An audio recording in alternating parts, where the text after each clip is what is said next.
Rogers' philosophical approach is referred to as Existential Humanism, a branch of existentialism that was popular in the 1940s and 1950s.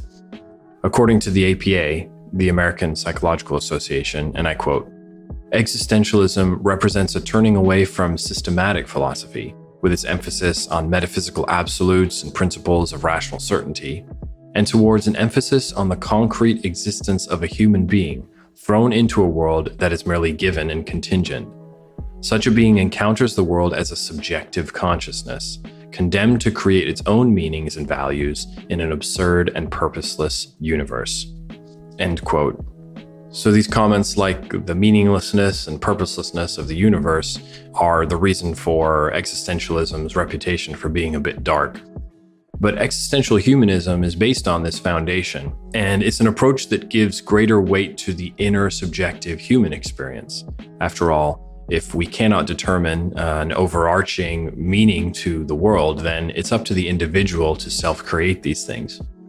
And existential humanism is based on the assumption, you might even call it a belief, that each person, each individual, has a predilection towards psychological maturation, self-understanding, and ultimately self-actualization, this concept of attaining the fullness of one's potential and talents.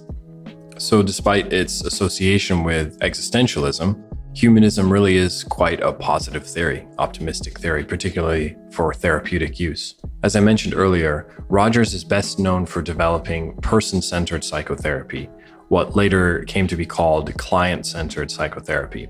This was a paradigm shift for psychotherapy at the time, and it's the reason that why now when you go to a therapist's office, you're referred to as a client and not as a patient. Rogers acknowledged and took accountability for the power differential that occurred between the clinical professional and the individual seeking help. And he addressed this dynamic by asking of therapeutic professionals genuineness and authenticity rather than the appeal to authority that was used in the past by helping professionals. In fact, on page 30 of my copy of On Becoming a Person, there's a chapter titled, "How Can I Be of Help?"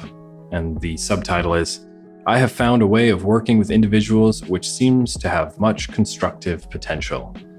So this is the classic modest language of Carl Rogers, addressing himself as a human just like his clients.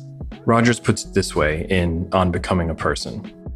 He says, "Thus we can say with some assurance that a relationship characterized by a high degree of congruence or genuineness in the therapist, by a sensitive and accurate empathy on the part of the therapist, by a high degree of regard, respect, liking for the client by the therapist, and by an absence of conditionality in this regard, will have a high probability of being an effective therapeutic relationship." End quote. You'll notice in that passage the three criteria that would go on to become the foundation for Rogerian therapy or client-centered therapy. The first criteria being a sensitive and accurate empathy, that is really learning the experience of the client and feeling it at a certain level.